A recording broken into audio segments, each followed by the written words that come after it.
মফস্বল, আপনাদের অনেকে আবার মফস্বল থেকে এসেছেন, হ্যাঁ আমি যতটুকু দেখেছি। কিন্তু মানে ঢাকা শহরেই আসলে সাংবাদিকদের একটা মানবেতর জীবনযাপন করতে হয়, এটা আমরা জানি। আমি নিজেও সাংবাদিকতার জন্য চেষ্টা করেছি, তখন দেখেছি যে 10,000, 11,000, 12,000 টাকা বেতনের কথা বলে।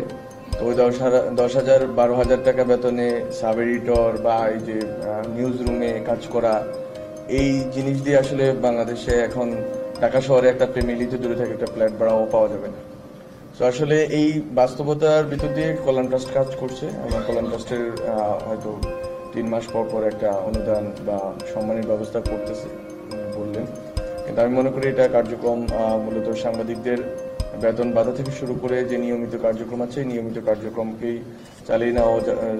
নিয়মিত কার্যক্রমের ক্ষেত্রে যেই ব্যবস্থার সুপারিশ সংস্কার কমিশন করেছে সেটা আমরা ফলো করার চেষ্টা করব। এছাড়াও এই পুরা সাংবাদিকতা ব্যবস্থাটাকে কিভাবে মালিক এবং সম্পাদকদের সাথে কথা বলে কিভাবে আরো সাংবাদিক মাধ্যম করা যায়, সাংবাদিক কল্যাণধর্মী করা যায়, এবং যারা সাংবাদিক কল্যাণ ট্রাস্টের ভিতর দিয়ে যে কাজগুলো চলমান আছে সেগুলোকে কিভাবে গতিশীল করা যায়, এটা আমার একটা চেষ্টা থাকবে।